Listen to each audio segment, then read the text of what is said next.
Dear Patriots, before the news starts, please subscribe to our patriotic channel by clicking the subscribe button. Give us a thumbs up to this video. Don't forget to leave your opinion below in the comments section.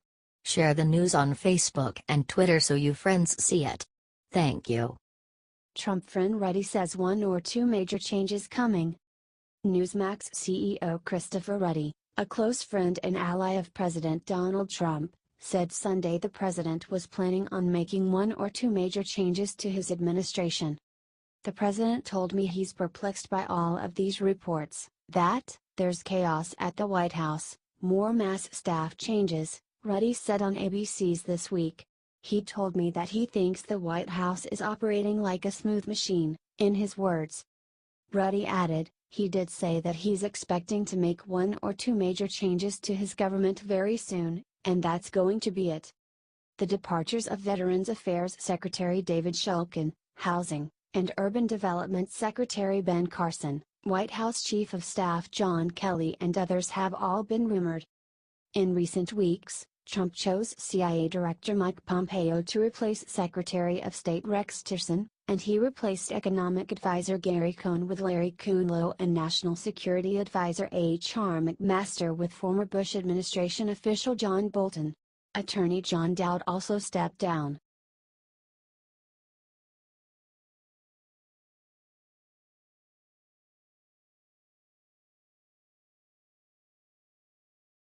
Trump expels 60 Russian intelligence officers.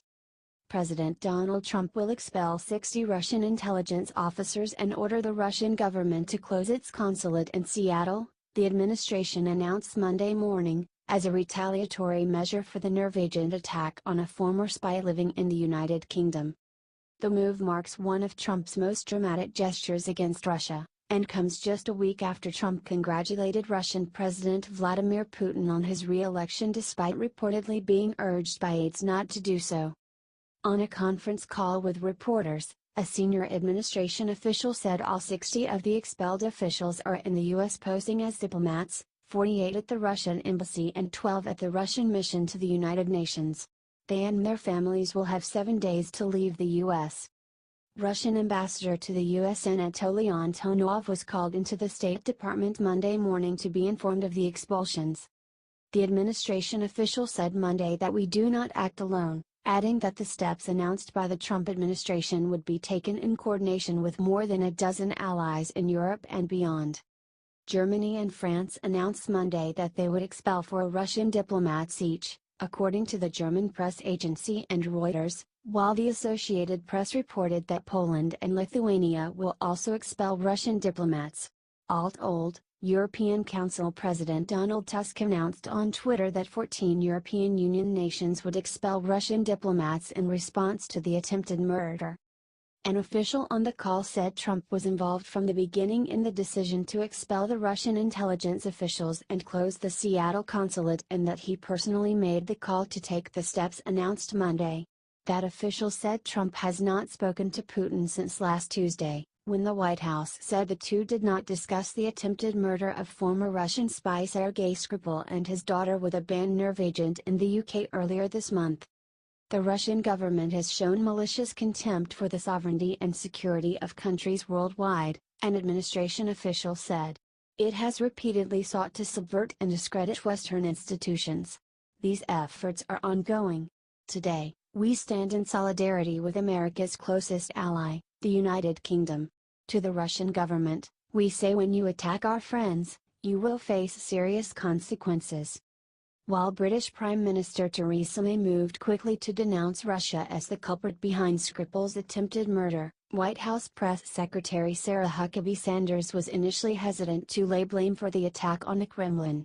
Within days, the White House formally adopted the position of the British government, although Trump's refusal to raise the attack during his phone call with Putin further fueled criticism that his foreign policy towards Russia has been decidedly soft, especially relative to his get-tough approach elsewhere around the globe. While the expulsion of the Russian diplomats and closure of the Seattle consulate were ordered in part as specific retaliation for the Kremlin's alleged involvement in Skripal's attempted murder, An official added that the steps were also part of a holistic look at the Russian government's collection capabilities here in the US. The expulsions, another official said, remove a large number of the unacceptably numerous Russian intelligence officers who abide in the United States. The Russian intelligence officers being expelled, one administration official on the conference call said, are considered to be aggressive collection personnel here in the US. It is the second time within the past 12 months that the Trump administration has moved to close Russian diplomatic facilities, having already ordered last August the shutdown of Russia's San Francisco consulate, as well as a chancery annex in Washington and a consular annex in New York.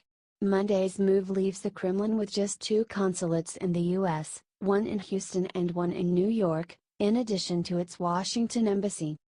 In taking this step, we assess the Russian consulate in Seattle to be part of this broader problem of an unacceptably number of Russian intelligence operatives in the United States, an administration official on Monday morning's call said. We think it sends a very clear signal, particularly since on the West Coast, the Russians will now have a degraded capability with regards to spying on our citizens. Daniel Libman contributed to this report.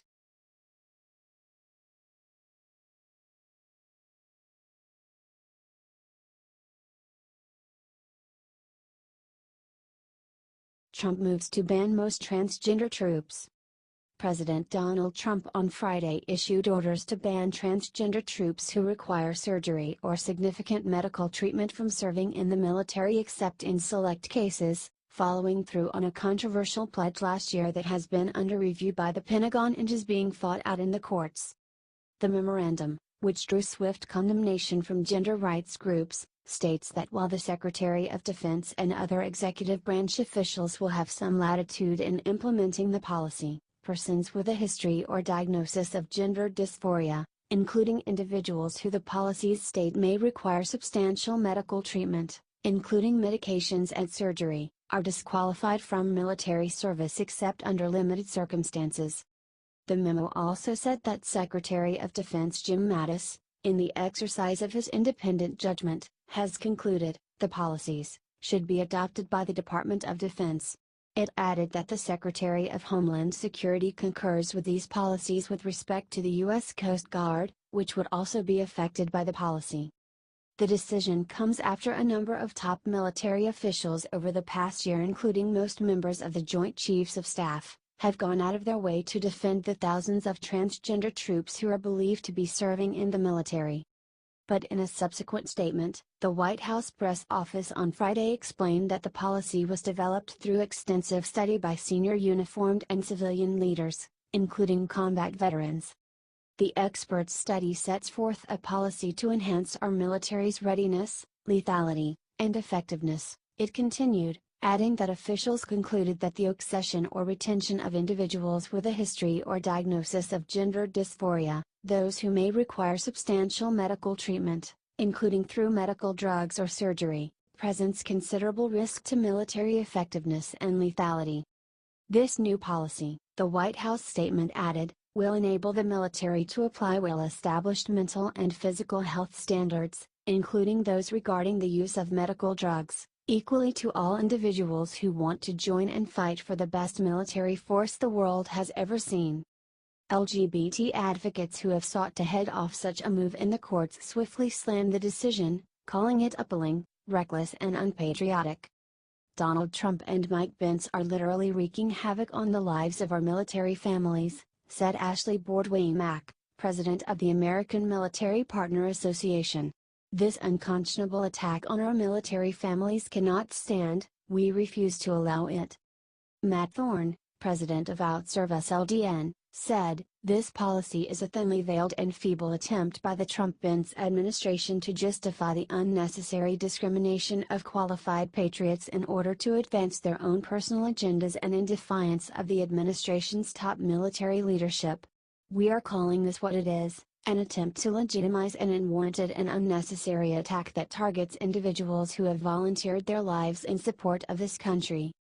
This Trump-Pence plan categorically bans transgender people from service, with no legitimate basis, added Jennifer Levi, Transgender Right Project Director for GLBTQ Legal Advocates and Defenders, In a statement, it requires the discharge of trained, skilled troops who have served honorably for decades.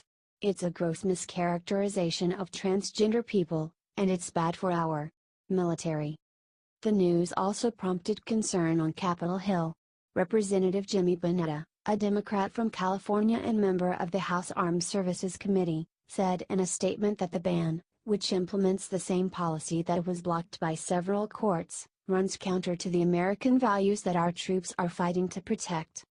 The ban on transgender troops was lifted in June 2016 when then Defense Secretary Ash Carter permitted those already in uniform to begin serving openly and ordered the military branches to begin preparing to accept new recruits by July 1, 2017.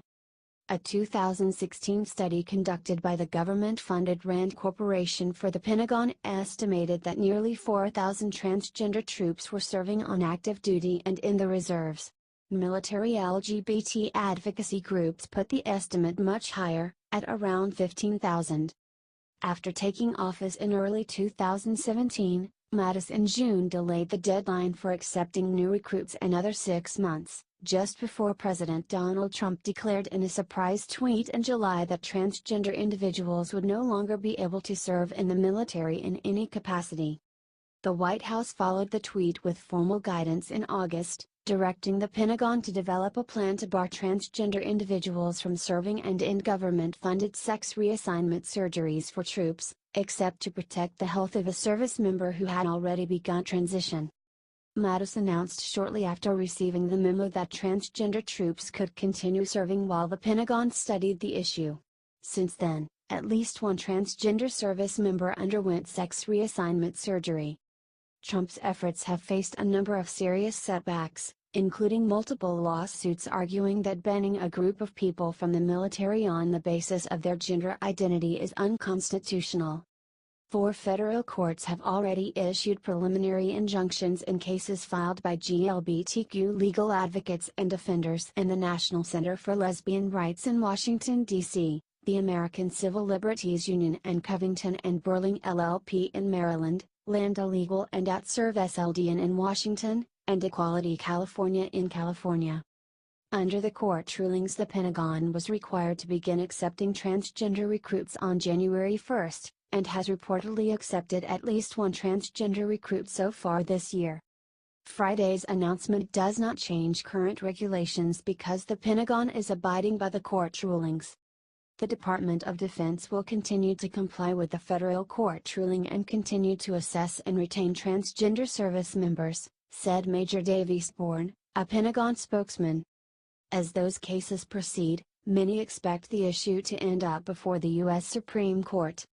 Indeed, Trump's Justice Department vowed after the announcement to continue fighting to defend DoD's lawful authority to create and implement personnel policies they have determined are necessary to best defend our nation.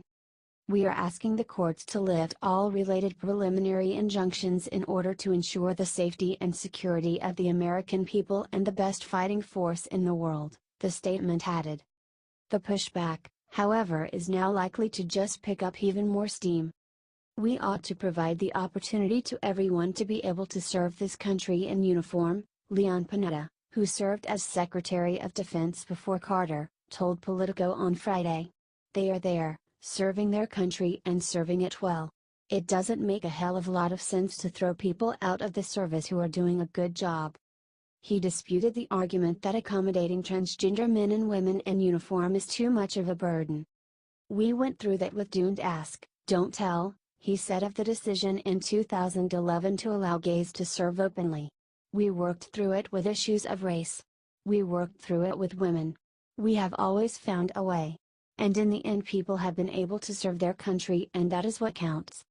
The Democratic National Committee also weighed in late Friday, calling the decision an insult to our brave transgender service members and all who wear our nation's uniform, adding that discrimination is not a national security strategy.